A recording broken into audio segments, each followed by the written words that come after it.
दोस्तों, आज हम कहें पूरी दुनिया या फिर कहें कि पृथ्वी पर हम इंसानों का ही राज है। हम भले ही शारीरिक रूप सबसे ताकतवर ना हों, लेकिन अपने तेज दिमाग के वजह से आज हम पूरी दुनिया और उसमें रहने वाले जीवों को कंट्रोल में रखते हैं। अब हम यूं तो लाखों साल से अपना हुकूमत चला रहे हैं, लेकिन हम आपको बता दें, पृथ्वी में हमेशा से हम इंसानों का राज ही नहीं रहा है, क्योंकि हमसे पहले धरती पर विशाल आकार वाले खूंखार डायनासोर का राज हुआ करता था। और आज हम इस वीडियो में यही बताने वाले हैं कि पृथ्वी से डायनासोर का अंत कैसे हुआ। तो चलिए बिना देर करे इस इंटरेस्टिंग वीडियो को शुरू करते हैं। दोस्तों, आज से करीब 23 करोड़ साल पहले डायनासोर और रेंगने वाले जंतु अस्तित्व में आए, जो समय के साथ दुनिया भर में फैल गए और करीब 15 से 16 करोड़ साल तक राज किया। परंतु उसके बाद क्या हुआ? आखिर ये डायनासोर कहाँ विलुप्त हो गए? वह कौन सी घटना थी जो डायनासोरों का नामो निशान मिटा दिया? इसे जानने के लिए हमें फिर से पीछे जाना होगा। आज से करीब 6.5 करोड़ साल पहले धरती का मौसम बड़ा सुहाना था। चारों तरफ पेड़ पौधे, सूरज की धूप, समुद्र से आती ठंडी ठंडी हवाएं। और ये डायनासोर के अलावा एक और प्रजाति जो आकार में बहुत ही छोटा था, और ये आज के चूहे जैसा दिखता था। असल मायने में यही हमारे प्राचीन पूर्वज थे, इन्हीं से विकसित होने वाले थे। ये थे मैमल्स, यानी स्तनधारी जीव। आपके जानकारी के लिए मैं बता दूं कि डायनासोर अंडे देते थे, लेकिन मैमल्स अंडे नहीं देते। हम इंसान भी एक मैमल्स है उस समय। ये मैमल्स डायनासोर के डर से जमीन के अंदर बिलों में छुप के रहते थे, और इनकी यही खासियत वरदान था। सारे जीव अपना जीवन धरती पर आराम से बिता रहे थे। उस समय 10 किलोमीटर का एस्ट्रॉइड सीधे धरती की ओर बढ़ रहा था। धरती के ग्रेविटी में घुसते ही इसका रफ्तार और तेज हो गया।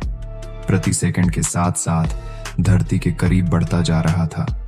करीब 70,000 किलोमीटर के हिसाब से धरती का वायुमंडल में प्रवेश करता है। धरती के वायुमंडल में घुसते ही घृषण के वजह से एक आग के गोले में बदल गया। इसकी चमक इतनी अधिक थी, इसके 800 किलोमीटर के रेडिएशन में आने वाले जीव पूरे तरह से अंधे हो चुके थे। ये जीव देख नहीं पा रहे थे, लेकिन महसूस कर सकते थे। एस्टेरॉइड जमीन से टकराता है और एक बहुत ही बड़ा विस्फोट होता है।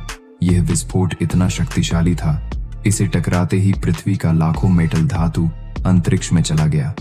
विस्फोट वाले जगह पर एक 180 किलोमीटर चौड़ा और 20 किलोमीटर गहरा गड्ढा हो गया। इस गड्ढा का सारा मेटल धातु आसमान में धूल के बड़े बादल का निर्माण किया। इतने बड़े टक्कर के वजह से भूकंप के तरंगे धरती के कई दूरी हिस्सों तक चली गई। इस वजह से समुद्रों में विशालकाय लहरों का निर्माण हुआ और एक के बाद एक सुनामी चारों तरफ बढ़ने लगी। धरती विनाश प्रक्रिया का आरंभ हो चुका था। इस विस्फोट में रेडिएशन की मात्रा इतनी बढ़ गई कि 800 किलोमीटर के दायरे में आने वाले सभी जीव जलकर पूरी तरह राख बन गए। इस गर्मी के कारण भाप में बदल गया। इस विनाश प्रलय में उड़ने वाले जीव इन जमीनी खतरों से बच गए। लेकिन यह तो महाप्रलय का शुरुआत था। विस्फोट की वजह से जो लाखों मेटल धातु धूल पत्थर अंतरिक्ष में गया था, ठीक 40 मिनट बाद आग के गोले के रूप में धरती में बरसने लगे। साथ ही धूल का एक बड़ा तूफान 2000 किलोमीटर घंटा के रफ्तार से मौत लेकर आ रहा था। ये धूल के बादल कई किलोमीटर मोटे थे, जिसकी वजह से धरती पर सूरज का रोशनी पहुंच पाना असंभव हो गया था। कई सालों तक सूरज का रोशनी नहीं पहुंच पाया, और इसके परिणाम स्वरूप धरती पर पेड़ पौधा की सारी आबादी पूरी तरह खत्म हो गई थी। विस्फोट के 90 मिनट बाद धरती का तापमान 190 डिग्री सेल्सियस तक चल गया था। इसकी वजह से डायनासोर विस्फोट के इलाकों से दूर थे। वे भी इस गर्मी से बच नहीं पाए। इस महाप्रलय में धरती में कुल 75% आबादी पूरी तरह से साफ हो गई। लेकिन यह महाप्रलय किसी के लिए फायदेमंद साबित होने वाला था। डायनासोर का अंत नए प्रजाति के लिए सुनहरा अवसर था, मैमल्स। इन्होंने खुद को इस महाविनाश से बचा लिया था। अत्यंत गर्मी में बचने के लिए ये जमीन के अंदर रहने लगे, और जिंदा रहने के लिए ये सब कुछ खाने लगे। तो दोस्तों, इस प्रकार डायनासोर का प्रजाति का विलुप्त हो गया। डायनासोर के अवशेष आगे चलकर हमें भविष्य में मिलने वाला था। हम इनका अस्तित्व का अनुमान लगा सकते हैं। तो दोस्तों आज के लिए बस इतना ही। वीडियो पसंद आया हो तो सब्सक्राइब करें मेरे चैनल को। धन्यवाद।